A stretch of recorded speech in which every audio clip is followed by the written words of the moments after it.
En el día de hoy vamos a hablar de uno de los grandes conflictos que se viven en la época contemporánea en el Oriente Próximo y en el Oriente Medio, que es el conflicto entre Palestina e Israel. En primer lugar, para comprender entonces este conflicto, vamos a definir tres conceptos fundamentales. El primero de estos conceptos es el concepto de antisemitismo. Cuando hablamos entonces de antisemitismo, estamos hablando de una actitud que implica hostilidad y rechazo hacia la población judía. Es un asunto de prejuicio basado en asuntos de raza, cultura y religión, entendiendo entonces a esta población o a los judíos como conspiradores que buscan el control del mundo. En segundo lugar, vamos a hablar del concepto de Israel. Cuando hablamos de Israel, estamos hablando de un concepto bíblico que en hebreo significa el que lucha con Dios. En el Antiguo Testamento, Israel es el patriarca Jacob, y Jacob es el nieto de Abraham que fue elegido por Dios para cumplir la promesa de Abraham para formar una nación libre. Esa nación libre no es otra cosa que la tierra prometida por Dios para formar una nación judía. Y el tercer concepto que vamos a trabajar es el concepto de sionismo. Cuando hablamos entonces de sionismo, estamos hablando de un movimiento ideológico de carácter nacionalista que busca establecer una patria para el pueblo judío. Este movimiento trata de generar una unidad cultural judía, estableciendo un hogar nacional para todos ellos en términos de raza, cultura y religión.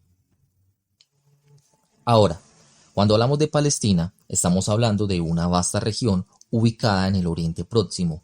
En esta gran región confluyen o nacieron las tres principales religiones monoteístas, el judaísmo, el cristianismo e el islam.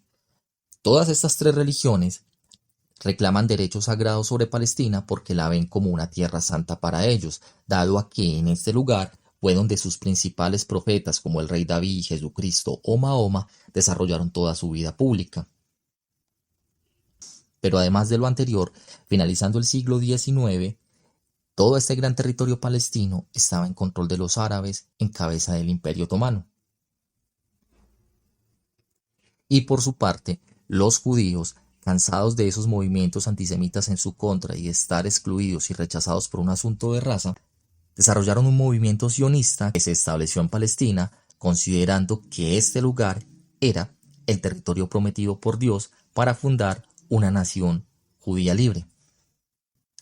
Cuando los judíos comienzan entonces a establecerse en este territorio palestino, comienzan a buscar el acercamiento con los árabes, a quienes les empiezan a comprar tierras a muy bajo costo para ir desarrollando su propio territorio, y a su vez van generando en ellos sentimientos de rebeldía contra el imperio árabe bajo una falsa promesa de independencia.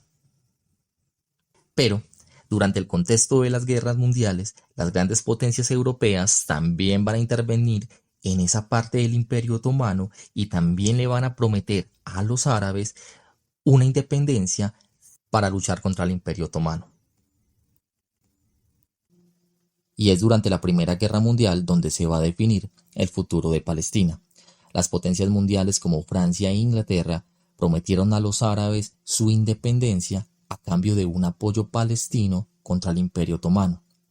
Sin embargo, estas dos potencias, Francia e Inglaterra, en secreto establecieron el Pacto de Sykes-Picot, bajo el cual los ingleses y los franceses se repartían el control de los territorios otomanos y del pueblo árabe. Una vez entonces finalizada la guerra, a través de la Declaración Balfour, los ingleses desconocieron la promesa de independencia de los árabes y, contrario a ello, respaldaron la creación de un Estado judío en Palestina, lo cual permitía que esos judíos que estaban en Europa y que no querían las potencias europeas en sus territorios comenzaran a migrar hacia Palestina y se fueran de Europa.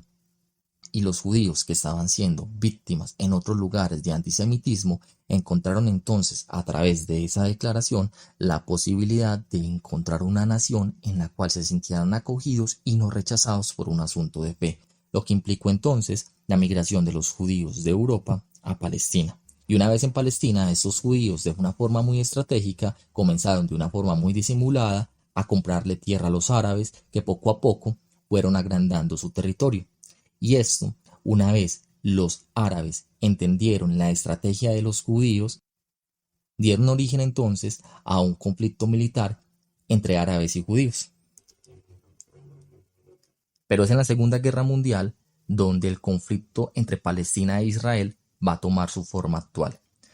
Después de la Segunda Guerra Mundial, la naciente Organización de Naciones Unidas, ONU, decide realizar una intervención en Palestina y en esa intervención decide hacer la división del territorio en dos partes, una parte árabe y una parte judía, ya que ambos reclamaban como propio ese lugar. E igualmente, para 1948, los ingleses terminan el control ocupacional que venían ejerciendo en Palestina después de haber derrotado al Imperio Otomano en la Primera Guerra Mundial. Pero antes de terminar su ocupación en Palestina, los ingleses declaran a Israel como Estado, y el reconocimiento de Israel o la creación o el surgimiento del Estado de Israel en 1948 generó una resistencia árabe, generando entonces el nacimiento de un gran conflicto que buscaba la recuperación árabe y ocupación territorial del territorio que consideran que fue usurpado por la población judía.